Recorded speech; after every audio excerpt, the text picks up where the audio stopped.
I'm not going to say, I'm sorry to say that. I'm saying this is good. It's just a tumultuous time to be alive. We know the world is in a mess. The state of affairs in the world is very troubling.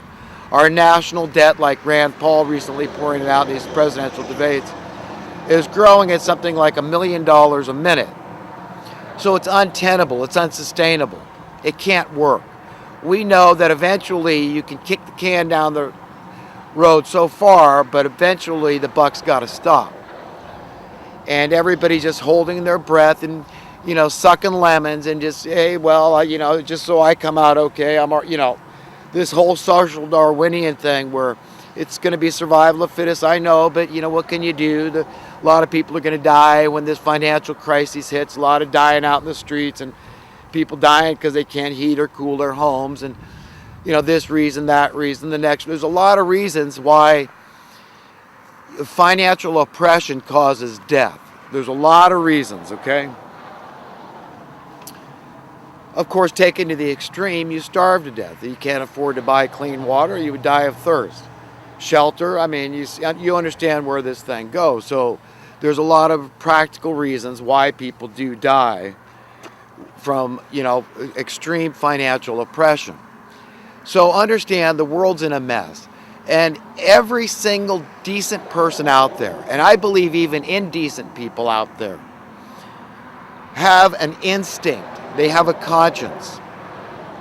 They have a desire to want to help others, to be loving, to be loved, to be accepted and appreciated. And we all want to be the hero. We want to do something good for others. We want to help those in need. We want to alleviate suffering of others. So we have that instinct that we can't deny. And if we do try to shun it, spurn it, turn away from it, our conscience is quickened and we can become uncomfortable. We have a pang of guilt. We have what's known as compunction. And we feel the fear of God deep down in the marrow of our heart and soul, our spirit and our mind. And we can't deny it.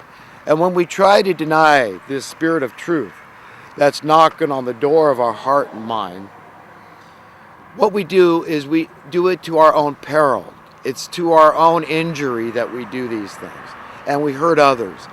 And we know this. As much as we want to pretend it's not true, it is true. So it doesn't help to run away. It doesn't help to try to avoid reality. And that's reality. Okay, you can never be content. You can never be happy. You can never be satisfied unless you care about your fellow human being. That's an instinct. That's not a decree. That's just an immutable law. That's what it is. It's not a decree of men. It's just an immutable law of the universe. These are the laws that the Creator set forth. Believing in a Creator is a very logical thing. I don't mean to digress here, but let me point out, anybody that calls himself an atheist, everybody needs to ask them a few basic questions and say, look, that means you're saying you only value things that you could see with your eyes and, and understand in a scientific way. Well, listen, how do you explain the fact that you wouldn't do certain things for material gain, for stuff you consider so valuable, like money and possessions, assets? You won't compromise your honor, your integrity, your conscience, which is essentially your soul. But to say soul, now I'm religious because I believe there's an afterlife. I believe there's more than this physical life. Well, to me, it is scientific to believe in God, to believe that a lot of invisible things are very real. We all know magnetism is real, gravity is real, the air we breathe is real, electricity is real, and all these things, being very powerful, can also be very invisible. So it's the same thing with saying, look, there's got to be some logic and reason here. And, does this Creator God give such a good thing as life to us just to take it away? And the answer is no, because to say yes would be illogical. This would be a God that's telling us, look, strive to grow, to evolve, to be more and more moral, and to be a friend to humanity, to be somebody that cares about your fellow man. This is following the commands of God. This is as simple as it is to please God. A lot of people don't get this. That the commands that God gives us are essentially just following our instincts. They're really basically irresistible. Kind of like when he said, go forth, be fruitful, and multiply. And he made it so pleasurable that basically it was a fail-safe. He knew that humanity would go forth and populate. How come? Because he's wise. He knows that he would make it so wonderful, so enjoyable for us, that we would indeed follow his command. And the same holds true for the other commands he's given us. And Jesus said, all these other 10 commandments Moses gave you can all be summed up in this. All that the prophets have taught, all that Moses gave you, all the 10 commandments in this. Love God above all else. That means honor God as just the source. This is the one. This is the creator, the master designer, the artist, the giver of life and love and all good things. So acknowledge God as that. This is what we should all do. This is like you like to eat physical food every day. Prayer is eating spiritual food every day. You need to fill your heart, your mind, your spirit, your soul with goodness.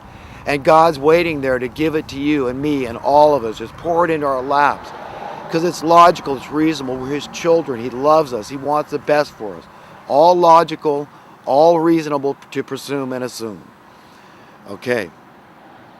So understanding where our parents, our divine parents, that's God Almighty, the Creator God is coming from, is imperative. This is eating food that we all need to eat every day. And without it, we're going to starve our invisible self, which is our true essence, because this is the part that we can own. This is the part that he owns, and we can co-own it with him. As long as we're on the right track, we know we are going to deserve to go to a better world.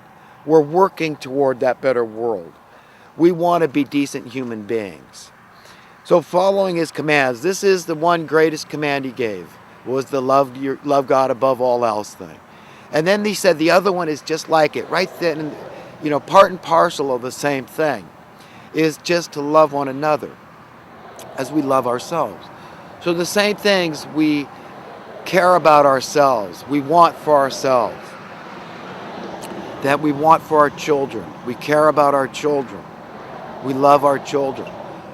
We must do to others, not exclusively, but this means to everybody else.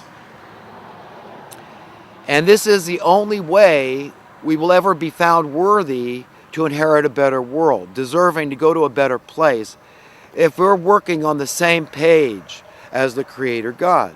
So fundamentally, we have to get our priorities in order. We need to separate the valuable from the valueless, and all points in between. And the only way we can have that kind of knowledge and wisdom, that kind of understanding, that acuity, to really dig into this thing and to separate these things and sort it out, is with God by our side, helping us and guiding us all the way. Which reminds me of that poem that so many people have probably heard called Footprints. And I think it's a very beautiful poem. But, basically it's this idea that all the hardships we go through in life, all the storms and whatnot, understand it's not us of our own accord that's getting us through these difficult times. It is the literal hand of God carrying us. Remember who gave you life. Remember who cares about you more than you can ever acknowledge, more than you can ever conceive and comprehend. It's our divine parents. They're the ones carrying us through the difficulties of our lives. And they're the ones that are going to be there when we take our last breath. When we have to surrender everything we've ever known in this world. We have to just trust that entity, that it's all true, that you're able to give me a new and better body and place me in a realm that's better than this one, because I'm deserving and worthy, because I've been a good and faithful servant. And I've done what you told me to do. Okay, I have loved you above all else. I have honored you. And then I've gone forth with the best of my ability, and I've gone out and tried to love others.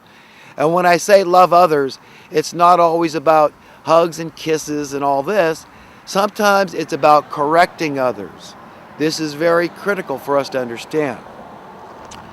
That it has been considered almost a bad thing now in today's secular society. It's almost, you're a bad person when you disagree with somebody's business practices, let's say.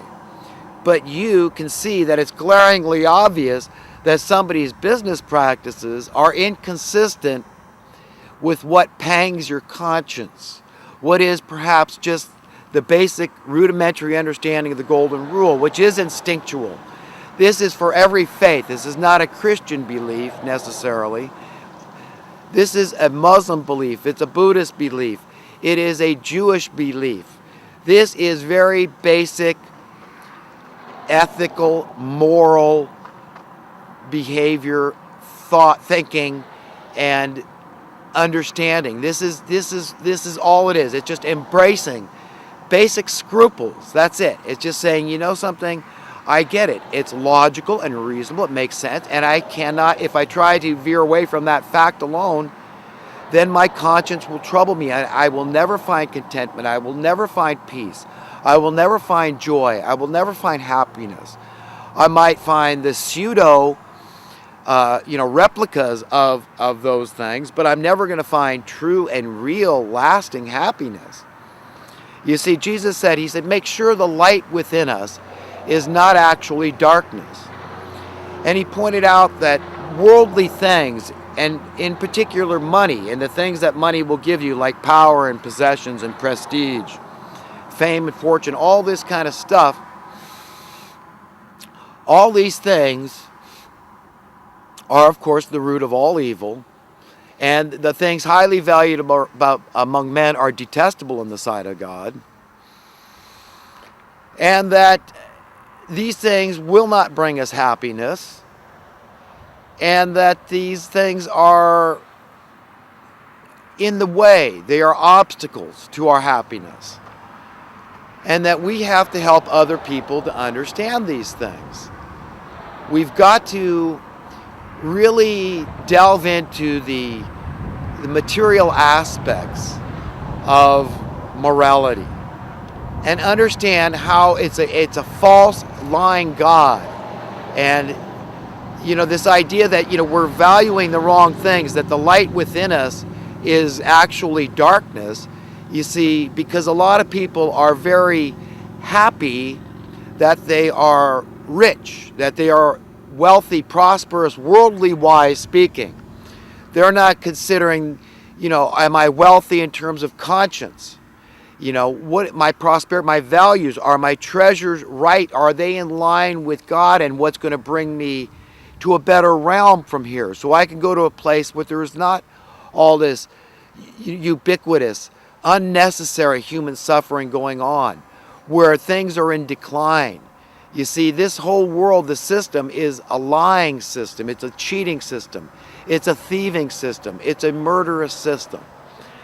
And these illegitimate overlords running our lives operate under that context. This is how they get away with it. They're willing to step outside the bounds of common decency, the bounds of the common rule, and to commit the crimes they do because they love their lives in this world.